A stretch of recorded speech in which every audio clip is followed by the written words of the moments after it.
하나님께서 이 말씀 통하여서 우리에게 은혜 주시기를 원합니다. 오늘 하루에도 우리의 삶에, 우리의 가정에, 우리가 살아가는 모든 터전 위에 주님께서 주시는 좋은 일이 있기를 간절히 소망합니다. 좋은 일이 있을 겁니다. 우리의 삶에 하나님께서 주시는 때를 따라 돕는 은혜를 날마다 경험할 수 있게 되기를 간절히 소망합니다. 오늘 우리가 살펴볼 본문 가운데서는 바사 제국안에서 살던 유대인들이 생사의 기로에 서 있었던 아주 극적인 순간입니다. 하만이라는 그 권력자가 자기의 자존심 때문에 모르드게와 모든 유대인들을 몰살시키려는 그 계획을 세웠습니다. 그러나 하나님께서는 에스더와 모르드게를 통해서 그의 백성들을 구원하기 위한 놀라운 계획을 이루어 가고 계십니다.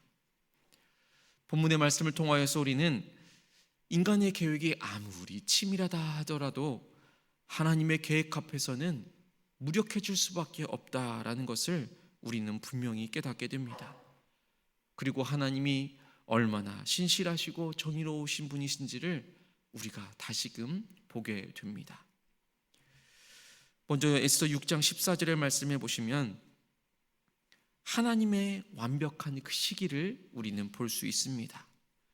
그들이 아직 왕과 말씀할 때에 왕의 내시들이 하만을 데리고 에스더가 베푼 잔치에 빨리 나아가는 것을 볼 수 있습니다. 이 전날 밤에 왕은 어쩌면 그리도 그 순간에 잠이 오질 않아서 역대 일기를 읽게 되었고 모르드게가 왕의 목숨을 구했던 일을 알게 되는 것을 우리는 이미 살펴보았습니다. 그리고 그 공로에 대한 보상을 하만에게 명령하였습니다. 하만이 모르드게를 달아 죽이기 위해 준비한 바로 그날에 오히려 모르드게가 왕의 명령으로 존귀함을 받게 되는 것입니다. 우리 하나님 아버지께서는 시간의 주관자이십니다. 인간의 관점에서는 너무 늦은 것 같고 때로는 절망적으로 보이는 그 순간에도 하나님은 가장 완벽한 시기에 역사하여 주십니다. 다윗의 삶에서도 분명히 그 모습을 우리는 볼 수 있습니다. 사무엘상 23장에서는 계속해서 다윗은 사울로부터 쫓김의 신세가 되어 있었습니다.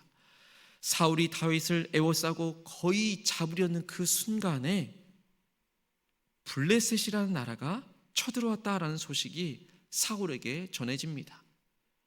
바로 눈앞에 있던 다윗을 두고는 사울은 그 블레셋을 막기 위해서 나아가는 것을 볼 수 있습니다.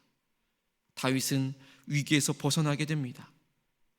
하나님의 시기는 언제나 완벽한 것입니다. 그래서 그곳 이름을 셀라 하만느곳이라고 부릅니다. 셀라라는 뜻은 바위라는 뜻이고 하만느곳은 나뉘었다라는 뜻입니다. 다윗과 사울을 나누었다라는 것을 기억하여서 셀라 하만느곳이다라고 부르는 것입니다. 우리의 삶에도 우리의 눈에는 모든 것이 엮여 보이고 모든 것이 섞여 보이고 모든 것이 다 갈등처럼 보이지만 하나님께서는 가장 완벽한 시기를 계획하여 주시고 셀라 하만느곳을 허락하여 주시는 줄로 믿습니다. 우리의 삶을 우리의 역경과 고난으로부터 나누어 주시는 줄로 믿습니다. 그 하나님을 늘 신뢰하며 살아갈 수 있는 우리 모두가 되기를 간절히 소망합니다. 이어서 7장 1절부터 6절까지의 말씀 가운데에서 우리는 하나님의 놀라운 반전의 역사를 보게 됩니다. 하만은 자신이 왕 다음으로 존귀한 자리에 올라 정말 모든 일들이 자신의 뜻대로 이루어질 것이라고 기대하였습니다. 그러나 에스더의 지혜로 상황은 완전히 역전이 되는 것을 볼 수 있습니다. 왕이 에스더에게 이렇게 이야기합니다. 술 잔치에서 내가 무엇을 구하느냐? 내가 내게 주겠다. 나라의 절반이라도 내가 주겠다라고까지 이야기를 합니다. 그때 이 에스더가 왕에게 그동안 감추고 있었던 그 마음 가운데 있었던 그 이야기를 이 시간 가운데 이야기를 하게 되는 것입니다. 4절의 말씀에 보면 나와 내 민족이 팔려서 죽임과 도륙함과 진멸함을 당하게 되었노라고. 이 이야기를 들은 아하수에로 왕이 5절 말씀에서 이렇게 이야기합니다. 감히 이런 일을 심중에 품은 자가 누구며 그가 어디에 있느냐라고 말입니다. 그리고는 7절에서 왕이 노하여서 일어나서 잔치자리를 떠나서 왕궁 후원으로 들어가는 것을 볼 수 있습니다.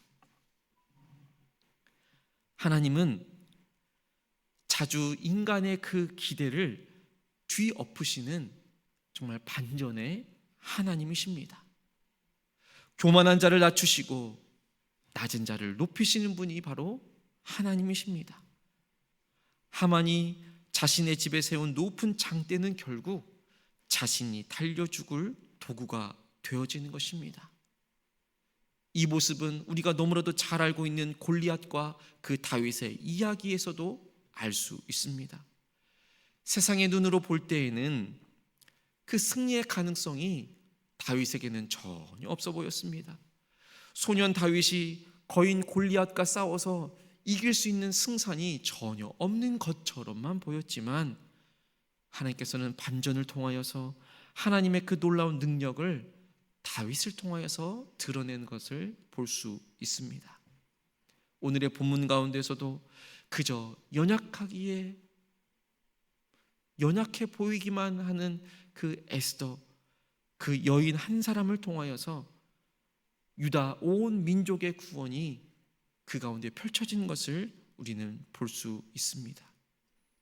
하나님의 반전의 역사를 우리가 늘 기대하며 살아갈 수 있게 되기를 간절히 소망합니다. 하나님은 우리의 생각을 뛰어넘어서 일하여 주시는 분이십니다. 우리의 지혜로 하나님을 가두는 어리석은 일이 없기를 간절히 소망합니다. 나의 생각보다 크신 하나님, 나의 지혜보다 크신 하나님, 나의 계획보다 더 크신 하나님을 우리가 매일처럼 만나며 살아갈 수 있게 되기를 간절히 소망합니다. 하만이 모르드게를 달아주려고 준비했던 그 나무에 이제 하만 자신이 달리게 되는 것을 볼 수 있습니다. 7장 7절부터 10절까지 해서 하나님의 정의로운 그 심판을 우리는 보게 됩니다. 이것은 분명 우연이 아닙니다. 하나님의 완벽한 공의와 정의가 실현되어지는 것을 우리는 볼 수 있습니다. 하만이 왕과 왕후 에스더 앞에서 자기 생명을 구하려고 일어났지만 그 모든 상황들 가운데에서 하르보나라는 그 종의 입을 통하여서 왕을 위하여 충성된 말로 고발한 그 모르드게를 달고자 하여 그 준비하였었던 그 50규빗이나 되는 그 높은 나무가 이제는 하만의 집에 서 있을 때에 그것이 하만을 오히려 달게 되는 그러한 도구로 사용되어지게 되는 것입니다. 그 모든 상황들이 다 완료가 되니 이제 10절 말씀에서 왕의 노가 그치는 것을 볼 수 있습니다. 우리는 시편의 기자를 통하여서 그가 웅덩이를 파 만듦이여 제가 만든 함정에 빠졌도다. 그의 악행이 자기 머리로 돌아오고 그의 포악이 자기 정수리에 내리로다 라고 기록하는 것을 볼 수 있습니다. 우리의 눈에는 악한 자의 계획이 그대로 이루어지는 것만 같고 오히려 선한 사람이 더 큰 피해를 입고 살아가는 것만 그렇게만 보일 때가 있습니다. 그러나 공의로우시고 신실하신 하나님께서는 분명 악한 계획을 꾸미는 자들의 그 계략을 허사로 돌이키십니다. 그리고 그 계략이 오히려 그들 자신에게로 돌아가게 하심을 우리의 믿음의 눈으로 보게 하여 주시는 것입니다. 우리 하나님은 공의의 하나님이십니다. 때로는 불의가 승리하는 것처럼 보일 수 있지만 하나님은 결코 악을 그냥 내버려 두지 않으십니다. 하나님의 때에, 가장 하나님의 적절한 때에 하나님의 가장 적절한 방법으로 하나님의 정의는 반드시 실현되어지는 것입니다. 그러니 우리는 하나님의 계획을 신뢰해야 할 것입니다. 우리 사람의 눈으로 정죄하거나 사람의 눈으로 판단하는 것이 아니라 하나님께서 일하실 것을 기대함으로 하나님께서 공의와 정의로 그것을 실현하여 주실 것임을 믿음으로 선포하며 살아가야 할 것입니다. 에스더의 이 극적인 장면을 통해서 우리는 하나님이 어떤 하나님인지를 분명히 알게 되는 것입니다. 하나님께서는 신실하셔서 그의 백성을 결코 버리지 않으시고 약속을 지키시는 분이십니다. 하나님께서는 모든 상황과 시간을 주관하여 주시는 분이십니다. 하나님께서는 정의를 실현하시고 악을 심판하시는 공의로우신 하나님이십니다. 하나님께서는 보이지 않는 곳에서도 계속해서 일하여 주시는 분이십니다. 오늘도 우리의 삶의 여러 상황 가운데에서 때로는 하나님이 침묵하시는 것처럼 느낄 때가 있습니다. 에스더 전체에서 하나님이라는 이름을 우리가 살펴볼 수 없다라고 했습니다. 하나님의 이름이 직접적으로 언급되어지진 않지만 하나님의 계획은 모든 상황 가운데서 분명하게 드러나고 있습니다. 마찬가지로 우리의 삶의 그 어려운 상황 속에서도 하나님은 여전히 일하고 계십니다. 우리가 지금 어떤 어려움을 겪고 있든 에스더와 모르드게처럼 우리가 더욱더 용기를 내어서 하나님을 신뢰하며 나아갈 수 있게 되기를 간절히 소망합니다. 하나님의 시기는 완벽하고 하나님의 계획은 실패하지 않습니다. 하나님의 공의는 반드시 이루어지는 것입니다.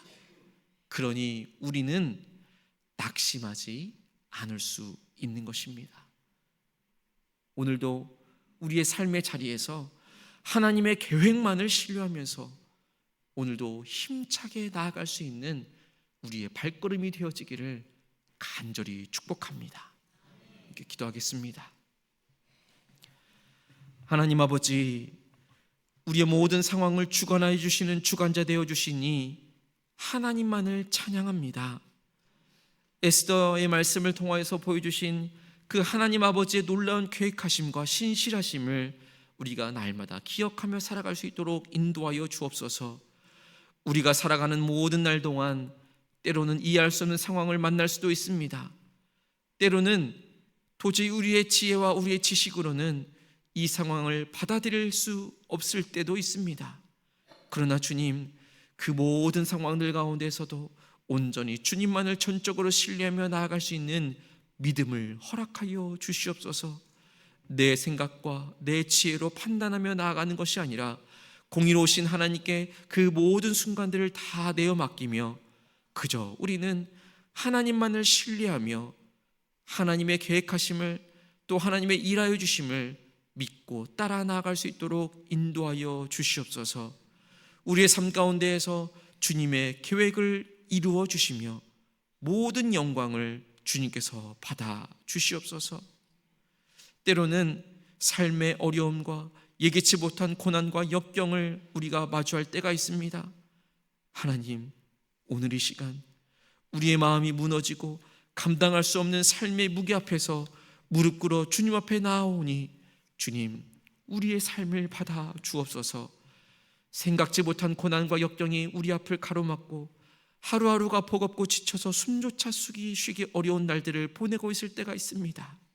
주님, 왜 이런 일이 내게 일어나는지 묻고 싶을 때도 있지만 그보다 먼저 이 모든 상황 속에서 여전히 살아계시며 일하여 주시는 하나님을 믿고 의지하며 나아갑니다. 나의 연약함, 우리 가정의 연약함, 우리의 자녀의 연약함, 우리의 삶의 연약함, 또 우리 가운데 나아가는 두려움, 눈물과 아픔을 가장 잘 아시는 주님, 이 시간 우리의 마음 가운데, 우리의 가정 가운데, 우리의 삶의 형편 가운데 주님의 평강을 부어주시고 그 고난의 이유를 다 알지 못하여도 주님만을 붙잡고 견딜 수 있는 힘을 허락하여 주옵소서. 사방이 막힌 듯하여 그 상황 속에서도 하늘을 향하여서 손을 들 수 있도록 우리를 인도하여 주시고 내가 당하는 고난이 결코 헛되지 않게 하여 주시옵소서. 하나님께서 허락하여 주시지 않으시면 참새 한 마리도 땅에 떨어지지 않는다는 말씀을 기억하게 해주시고 내 모든 삶의 여정 가운데에서 주님의 도움의 손길이, 하나님의 선한 손길이 있음을 늘 믿게 하여 주옵소서. 하나님, 이 고난을 통하여 내 믿음이 더욱더 자라나게 하여 주시며 겸손과 인내를 배우게 하시고 장차 더 큰 위로와 회복으로 인도하여 주실 주님을 기대하며 나아갈 수 있도록 인도하여 주옵소서. 사망의 음침한 골짜기로 다닐지라도 주님께서 나와 함께 하심을 확신하며 걸어가게 하여 주옵소서. 오늘 우리의 눈물을 닦아주시고 지친 우리의 심령에 새 힘을 불어넣어 주시며 오늘도 우리가 주님 안에 살아있음을 고백하며 나아갈 수 있도록 인도하여 주시옵소서. 오늘 하루도 우리에게 새 힘을 허락하여 주시옵소서. 주님의 이름을 믿고 주님을 신뢰하며 나아가는 오늘 하루가 될 수 있도록 이끌어 주시옵소서. 예수 그리스도의 이름으로 간절히 기도하옵나이다. 아멘.